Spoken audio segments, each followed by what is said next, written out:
भगवान की जय, सब संत भगवान की जय। कीर्तन भी। मेरे तो आधार है गुरुदेव के चरणार बिंदो, मेरे तो आधार है गुरुदेव के चरणार, मेरे तो आधार है गुरुदेव के चरणार बिंदो, मेरे तो आधार है गुरुदेव के, मेरे तो आधार हैं गुरुदेव के चरणार बिंद, मेरे तो आधार हैं गुरुदेव के चरणार बिंद, मेरे तो आधार हैं गुरुदेव के चरणार बिंद, मेरे तो आधार हैं गुरुदेव के चरणार बिंद, मेरे तो आधार है गुरुदेव के चरणार बिंद, मेरे तो आधार है गुरुदेव के चरणार, मेरे तो आधार है गुरुदेव के चरणार बिंद, मेरे तो आधार है गुरुदेव के चरण।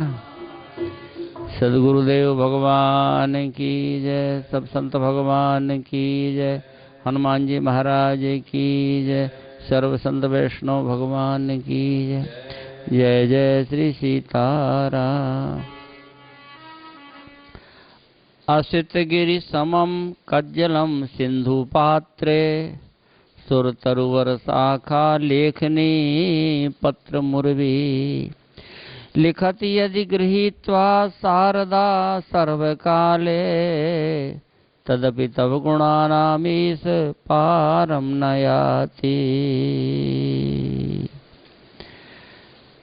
अगर काजल का कोई बड़ा पर्वत हो और उस कालिख को किसी बर्तन में घोल दिया जाए तो पर्वत है, घोला कहाँ जाएगा? बोले सिंधु पात्रे, समुद्र में ही घोल दो उसको। और समुद्र में घोल दो तो स्याही तैयार हो गई। उसके बाद में उसको लिखने की कलम चाहिए, लिखो तो कैसे लिखा जाए? सुरतरुवर शाखा, कल्प वृक्ष की डाल जो है उसी कलम बनाई जाए और फिर लिखें। कौन लिखे? शारदा सर्वकाली, सरस्वती मैया लिखे।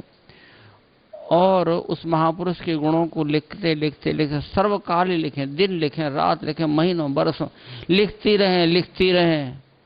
लिखती यदि गृहीत्वा शारदा सर्वकाली, तदपि तव गुणानामी पारम नहीं आती। लेकिन इन संत महापुरुषों की महिमा को लिखा नहीं जा सकता है। सरस्वती मैया भी पार नहीं पाएंगे, थक करके बैठ जाए, बोले अब हमारे बस की बात नहीं है। वास्तव में ऐसी महिमा, इन संतों की महिमा के संबंध में एक जगह जो कहते हैं ना, कलम तोड़ दी। कबीरदास जी महाराज एक दोहा का, कबीरदास के दोहा ते गहरे हैं, 2 पंक्तियों में गागर में सागर भरा। श्री कबीरदास जी महाराज कहते हैं कि जो संतों की महिमा है, एक सरोवर के संत सरोवर अगम जल, संत सरोवर अगम जल, निगम कलश भरी चार, कह कबीरता नीर के सब पंडित पनिहार।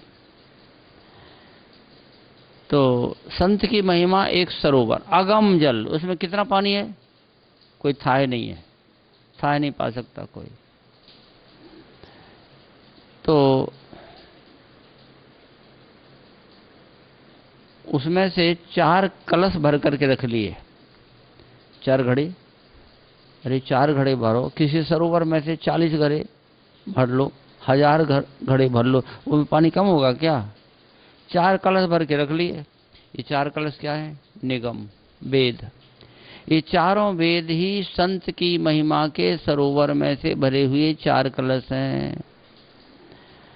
और जितने विद्वान पंडित कथा कहने वाले कथा कह चुके, कह रहे हैं, आगे भी कथा कहेंगे, वो सब क्या है? बोले पनिहार है। पनिहार माने पानी भरने वाले, ढो ढो करके कार लोग भर के लाते हैं ना, ऐसे ही ये संत जो कथावाचक हैं, जिन्होंने कथा कही है, चाहे वो बड़े बड़े महापुरुष, चाहे वो व्यास जी हों, चाहे वाल्मीकि जी हों, चाहे नारद जी महाराज हैं, वर्तमान के गोस्वामी तुलसीदास जी महाराज, कबीरदास जी, और जो भी संत हैं, तो वो सब के उसको पनिहार हैं, वहाँ से ढो ढो कर लाते हैं। मतलब महिमा तो सारी संतों की ही है, ऐसी महिमा महापुरुषों की होती है। हमारी सरकार की भी ऐसी महिमा, बड़ा प्रभाव, अनंत महिमा उनकी, कोई वर्णन नहीं कर सकता है। अपने वाणी को विश्राम देने के लिए और अपने जीवन को कृतार्थ करने के लिए कहा जाता है। और श्री अग्रदेवाचार्य जी महाराज ने कहा है कि श्री गुरु अग्रदेव आज्ञादयी हरिभक्तन को यश गाओ। इन संतों के, गुरुजनों के गुणगान गाओ तो क्या होगा? बोले पार हो जाओगे। तो क्या पार होने का और कोई रास्ता नहीं है? बोले वो कोई रास्ता ही नहीं है, कोई दूसरा मार्ग ही नहीं है। श्री अग्रदेव आज्ञा दई हरि भक्तन को यश गाओ, भव सागर से तरन को और नाहन और उपाय। भव सागर से पार होने का दूसरा कोई मार्ग नहीं है, यही रास्ता है। इन संतों के गुणगान गाओ, इनकी महिमा का गान करो तो बेड़ा पार हो जाएगा। श्री मलुकदास जी महाराज कहते हैं इन संतों की महिमा के संबंध में, संत मलुकदास जी महाराज की वाणी, बड़ा प्यारा सा पद है, आप सुनो। चलो मन ढूंढन जाइए। ये जितने महापुरुष हो गए हैं, बड़े से बड़े, सब किसी गुरु के कृपा पात्र तो हुए हैं, कोई भी हुए, गुरुजनों की कृपा प्राप्त हुई तो वो महिमा उनकी जगत में प्रकाशित हुई है। तो श्री मलुकदास जी कहते हैं, चलो मन ढूंढन जाइए सतगुरु के छोना। चलो मन ढूंढन जाइए सतगुरु के छोना। सिर के साटे पाइए राम खिलौना। सिर के साटे पाइए राम खिलौना। चलो मन ढूंढन जाइए सतगुरु के छोना। चलो मन ढूंढन जाइए सतगुरु के छोना। ये राम खिलौना है। राम खिलौना का मतलब वो ब्रह्म भी, वो परमात्मा भी जो खेलता है, तो किससे खेलता है? इन्हीं महापुरुषों के साथ में वो खेलते रहते हैं, उनके खिलौना है ये। अगर मिल जाए, एक तो जीवन में जल्दी ऐसे महापुरुष मिलते नहीं। वल्लभाचार्य जी महाराज ने कहा कि हाँ, कोई सेठ आया और कहा कि महाराज 100 ब्राह्मणों को भोजन कराना है, हमको 100 ब्राह्मणों को भोजन कराना है। तो कहा ठीक है, अच्छी बात है, हम बड़ा सरल उपाय बता देते हैं। महापुरुषों की बोलने की युक्ति बड़ी विलक्षण होती है। वल्लभाचार्य जी महाराज ने कहा कि हम उपाय सरल बताते हैं। एक किसी वैष्णव को, जिसके माथे में तिलक लगा हुआ है, कंठी बंधी हुई है, उस वैष्णव को भोजन करा दो, तुम्हें 100 ब्राह्मणों के भोजन का फल मिल जाएगा। महाराज ये सामान हम 100 लोगों का लेकर के आए हैं, जब वैष्णव की इतनी महिमा तो क्यों ना 100 वैष्णव को ही भोजन करा दिया जाए। हाँ, बोले हम एक और सरल उपाय बताते हैं। और सरल है, क्या है? बोले एक कोई अनुरागी संत को और भोजन करा दीजिए तो आपको 100 वैष्णवों को भोजन कराने का फल मिल जाएगा। बोले महाराज तब तो फिर क्या कहना है, तब जब इतनी महिमा है अनुरागी संतों की तो क्यों ना, सामान तो है ही है, 100 अनुरागी संतों को भोजन करा दिया जाए। वल्लभाचार्य जी के नेत्रों में आंसू आ गए। बोले भैया जन्म जन्मांतर के पुण्य एकत्र होवे हैं, हम लोग भाग्यशाली हैं जो हमें सरकार मिले है, तो जन्म जन्मांतर के पुण्य एकत्र होवे, भगवान की बहुत बड़ी कृपा हो तो कोई जीवन में एक महापुरुष, एक अनुरागी संत मिल जाए, और पूरी धरती में खोजने से 100 मिलने वाले नहीं हैं। तो ऐसे महापुरुष अगर मिल जाएं तो क्या करना चाहिए? कब प्रेम जंजीर बंधाए के गही राखो भाई, प्रेम जंजीर बंधाए के गही राखो भाई। इन संतन की प्रीति से मिली है रघुराई, इन संतन की प्रीति से मिली है रघुराई।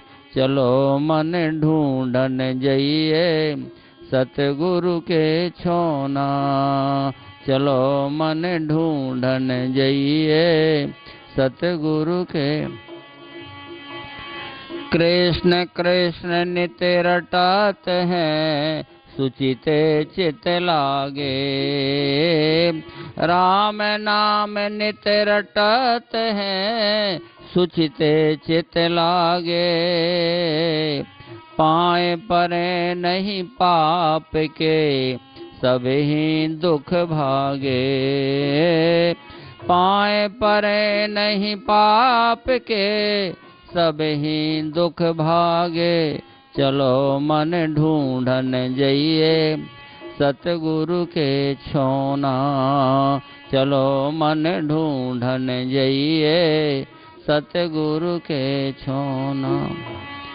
कह मलूक सब छाड़ी के गहले यही हाला, कह मलूक सब छाड़ के गहले यही हाला। जोई जोई मूर्ति संत की सोई देख गोपाला, जोई जोई मूर्ति संत की सोई देख गोपाला। चलो मन ढूंढन जइए सतगुरु के छोना, चलो मन ढूंढन जइए सतगुरु के छोना।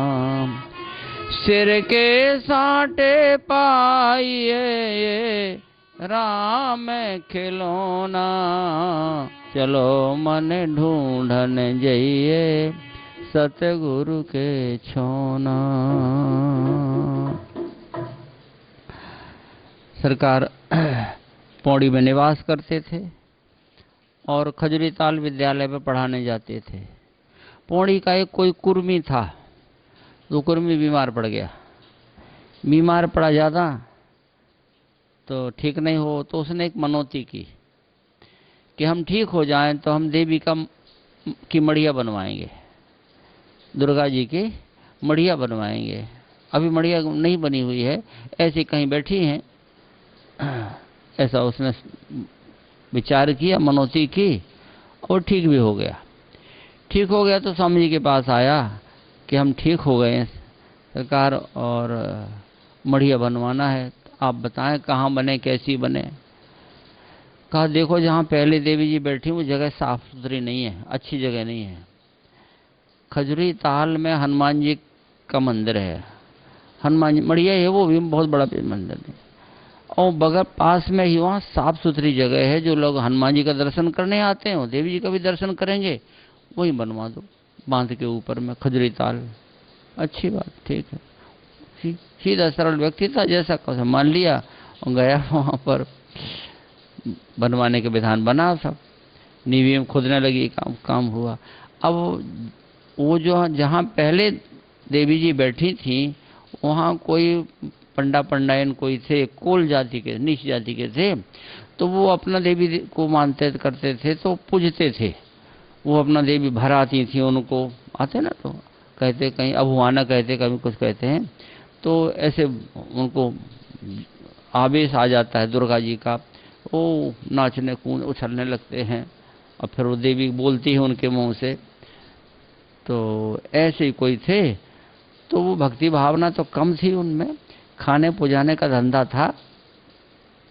अब जब देवी की मढ़िया बनेगी यहाँ खजूरी ताल में, तो उनका तो काम बैठ जाएगा, उनका काम नहीं चलेगा, कोई उनके पास जाएगा नहीं। पहले उनके पड़ोस में थी देवी तो काम होता था, अब उनको बड़ा मन में दुख हुआ कि अब हमारा काम, हमें रोजी रोटी मारी जाएगी। सो वो आ गए, दोनों पति पत्नी, दोनों को भर आई देवी महाराज, उछल कूद मचाए।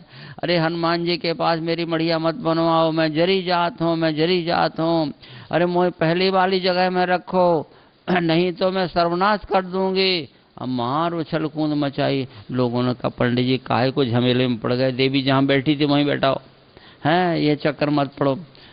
स्वामी जी महाराज महापुरुष तो अपने संकल्प के बड़े दृढ़ होते हैं। स्वामी जी महाराज आए और आवेश में, जैसे उनको आवेश है उससे ज़्यादा स्वामी जी को आ गया आवेश। बोले कौन है, किसकी हिम्मत है, कहते हैं कि वहाँ बनवाओ वहाँ बनवाओ। अरे हम चुटैया पकड़ करके मार लगाएंगे जा करके, और 100 जूती मारेंगे तो एक गिनेंगे जा करके, किसकी हिम्मत है। जहाँ फटकारा तो देवी देवता शांत हो गए जा करके। फिर जहाँ मड़िया बनती थी वहीं मड़िया बनी। वैष्णव के तेज के सामने देवी देवता नहीं टिकते हैं, सामान्य व्यक्तियों की क्या औकात है।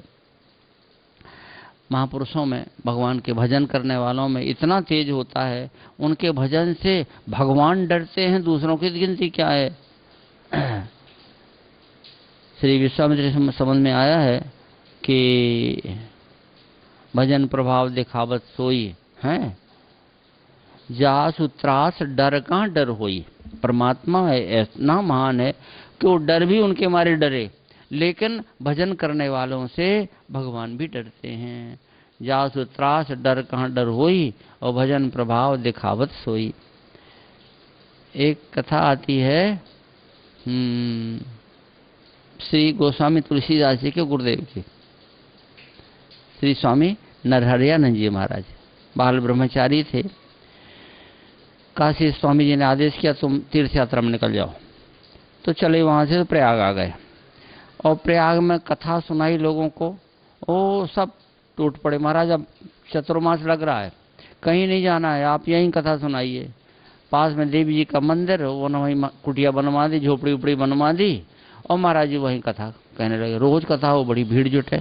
श्रीमद् वाल्मीकि रामायण की कथा, श्रीमद् भागवत की कथा, और दोनों ग्रंथ श्री स्वामी नरहरियानंद जी महाराज को कंठस्थ थे।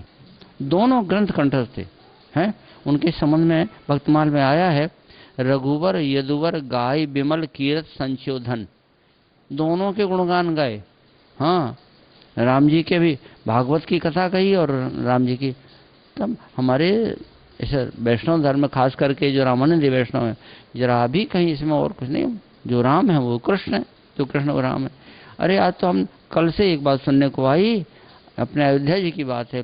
एक मंदिर में भागवत कराने के लिए एक मैया ने कहा, बोले ना हमारे मंदिर में भागवत की कथा, हमारे यहाँ रामार्चा होती है, राम कथा होती है, ये भागवत हमारे यहाँ नहीं होती है, नहीं करवाते। उनको सुनकर के आश्चर्य हुआ है। श्रीमद् भागवत तो साक्षात ठाकुर जी का स्वरूप है। तो वो प्रयागराज में कथा कहते थे, बड़ी भीड़ होती थी और बरसात का समय था। महाराज जी के पास में जो अच्छे संत होते हैं, वो साधु महात्मा सामान्य सब जुट जाते हैं। अरे वहाँ सत्संग भी मिलता है, कथा भी सुनने को मिलती है, और महाराज जी को 100 रुपया मिलता है तो चेला को 10-11 रुपये से मिल ही जाता है, और खाने को मिलता है बढ़िया बढ़िया। जुट गई, करीब 8-10 महात्मा रुक गए उनके पास। अब वो कुठार भंडार सब शुरू हो गया। रसोईया जी रसोई बनाते थे। एक दिन सवेरे सवेरे रात भर बरसा पानी, लकड़ी पड़ी थी बाहर, भीग गई सब लकड़ियाँ, और रसोईया ने सवेरे हाथ खड़े कर बोले महाराज साहब लकड़ियाँ, रात में जो है तारे निकले थे, आकाश साफ साफ, ध्यान नहीं दिया, लकड़ियाँ बाहर पड़ी रह गई, साफ गीली हो गई महाराज, अब कैसे चूल्हा जले, कैसे रसोई बने, बड़ी समस्या है। और रसोई नहीं बने तो ठाकुर जी बैठे, संत बैठे भूखे, अब क्या किया जाए। बोले एक काम करो भाई, नरहरियानंद जी महाराज ने कहा कुल्हाड़ी लाओ, कुल्हाड़ी लेकर के आओ। तो कुल्हाड़ी मंगाई। महाराज जी क्या करेंगे कुल्हाड़ी लेकर, जंगल में जाएंगे क्या? बोले नहीं, हम लकड़ी जुटाएंगे। तो सामने आलोपी देवी का मंदिर, दुर्गा जी का, तो महाराज कुल्हाड़ी लेकर पहुंच गए किवाड़ फाड़ने। देवी के मंदिर के किवाड़ जो है वो सूखे हैं बढ़िया, उन्हीं को फाड़ के लाएंगे तो चूल्हा जलेगा, रसोई बनेगी। महाराज जी गए वो कुल्हाड़ी लेकर के, गए जहाँ कुल्हाड़ी लेकर पहुंचे, देवी साक्षात प्रकट हो गई और देवी ने कहा कि बेटा, ये महापुरुष देवी जी के पेट से पैदा हुए थे, कथा ऐसी है। तो कहा, दुर्गा जी ने कहा कि बेटा तुम हमारे किवाड़ फाड़ दोगे तो कल से जो कुत्ता घुसेंगे मंदिर में, इसलिए बेटा तुम्हें चाहिए क्या है? कहा कि हमारे लकड़ी नहीं है, अब चूल्हा कैसे जले, कैसे रसोई बने, ठाकुर जी को भोग कैसे लगे? भाई वो यही ना, लकड़ी की ना समस्या है, तो किवाड़ क्यों फाड़ते हो? लकड़ी हम पहुंचा देते हैं, लकड़ी पहुंचा देते हैं, आप जाओ। ये लौट कर वहाँ अपने कुटिया पे पहुंच पाए तब उसके पहले ही एक गट्ठर सूखी लकड़ी, पता नहीं कहाँ से दुर्गा जी उठा कर लाई, पटक दे जा करके हम। तो इस ऐसे महापुरुषों, और उनको देवी देवता डरते हैं उनसे, तो औरों की तो बात है क्या। वो कथा आती है फिर कि वो कोई अड़ोस पड़ोस में कोई स्त्री जाट परिवार की थी, उसको मालूम पड़ा कि लकड़ियाँ बड़ी सूखी, आपके यहाँ बड़ी सूखी। कहाँ से महाराज, ये सूखी लकड़ी कहाँ से आपको मिली है? ये बरसात का समय है। अरे सीधे सरल महात्मा साहब बताए, ऐसे ऐसे कुल्हाड़ी लेकर गए थे देवी के मंदिर में किवाड़ फाड़ने, तो देवी रोज पहुंचाती है, गट्ठर पहुंचा देती है। आप उसको तो लकड़ी का मंत्र में लगे, कैसे लकड़ी सूखी आती है बरसात में, जाकर के अपने पति से कहा कुल्हाड़ी लेकर के जाओ और दुर्गा जी के मंदिर में किवाड़ फाड़ने, तो दुर्गा जी प्रकट हो जाएंगे। और सिखाया उसको, वो बेचारा डरता था अपनी दुर्गा जी से बहुत ज़्यादा, तो कुल्हाड़ी उठाए, क्या करे बेचारा, गया और गया वहाँ कुल्हाड़ी उठाई, सो जाकर के दुर्गा जी प्रकट हो गई। एक लात मारी, जाकर वो गिरा वहाँ, वो कुल्हाड़ी गिरी वहाँ। 4-5 घंटे बाद, वो तो बड़ा बेहोश, 4-5 घंटे के बाद में वो उसकी पत्नी पहुंची, जाटन पहुंची, जाकर के देखें, जाकर के क्या हो रहा, क्या हो रहा, क्यों नहीं आई अभी तक लकड़ी? तो एक लात उसमें लगा, उसको भी पटक दिया जाकर के। दुर्गा जी ने कहा कि तुम्हारी जान बचेगी तब जब एक गट्ठा लकड़ी रोज पहुंचाओ वहां, तब। लगी पड़ोसी होश और भवानी भय से मारे, अपने सिर बेगार पड़ोसी के सिर डारे। जो दुर्गा जी को अपना लकड़ी जुटाना पड़ती थी, कहा कि एक गट्ठर पहुंचाओ वहां तो जान बचेगी, नहीं तो नहीं बचेगी। तो ये महापुरुषों में बड़ी शक्ति होती है, बड़ा प्रभाव होता है। सरकार तो परम वैष्णव भगवत स्वरूप ही थे। एक बार की बात है कि सरकार के अपने निवास स्थल में शाम को नित्य श्री भक्तमाल की कथा होती थी। माता जी सुनती थी, और माता जी कभी सरकार नहीं तो माता जी कथा भी कहती थी। और पुत्र वधू बैठ जाए तो सरकार बैठ जाए, सरकार कथा कहें और भक्तमाल की कथा। तो कथा ही नहीं होती थी, संतों की सेवा होती थी। एक पिपरवार रीवार क्षेत्र में ही है, वहाँ के एक महात्मा सिया शरण जी महाराज, आपने दर्शन नहीं किया? हमने किया, खूब दर्शन किया है। वो अयोध्या जी में लक्ष्मण किला में रहते थे। हाँ, लंबे लंबे थे, हैं? हाँ, और तो वो सिया शरण जी महाराज एक बार सरकार के यहाँ पहुंचे।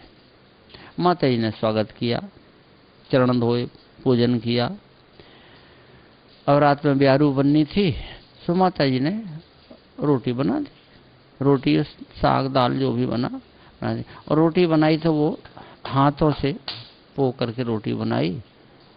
और जब सरकार ने देखा कि रोटी और साग बनी है, अरे साधु आए हैं, बड़ी कृपा करके पधारे हैं, भगवान के स्वरूप होते हैं, तो कम से कम पूड़ी बनना चाहिए थी। अरे रोटी बनाई थी तो बेल के बनाती, बेलन से, हाथ से बनाती मोटी मोटी रोटी साधु के लिए। माता जी के मन में संतों के प्रति श्रद्धा नहीं है, यद्यपि माता जी तो परम वैष्णव थी मानती, लेकिन सरकार के मन में ये दुख हुआ कि महात्मा को अच्छा भोजन बढ़िया से बढ़िया हो सके, तो पूड़ी साग बनना चाहिए थी, लेकिन मन में दुख हो गया। अब जब भोजन करने के लिए महाराज जी को बैठा तो महाराज जी हाथ पकड़ ले, पंडित जी आप भी बैठिए, बैठिए आप भी बैठिए, आप भी भोजन करिए। संत के आग्रह में अपने भी बैठ गए।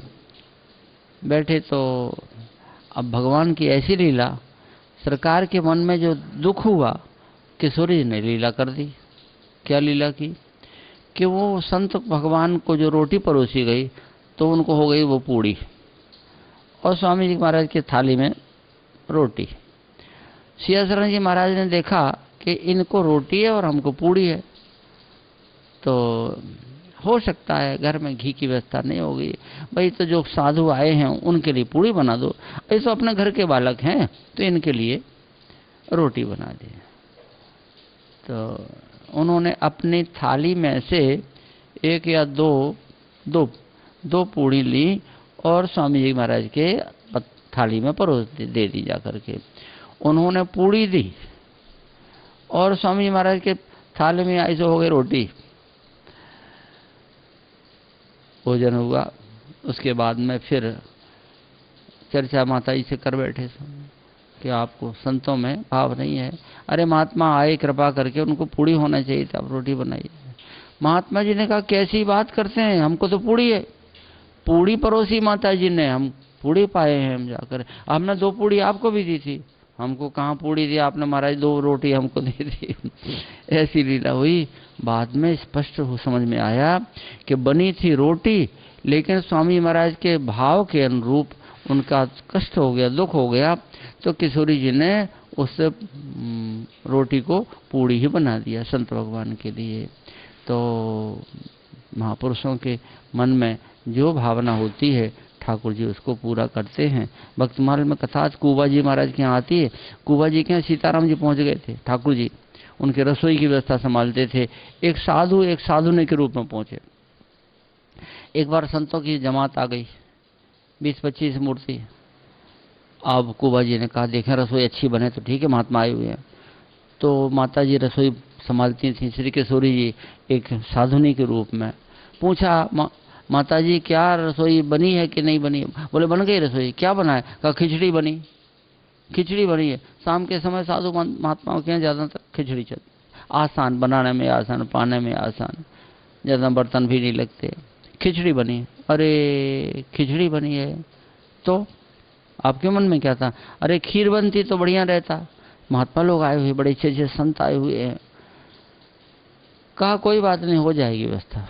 अब कहाँ से हो जाएगी व्यवस्था, जब बनी ही गई खिचड़ी तो और क्या। लेकिन वो तो साक्षात किशोरी जी थी।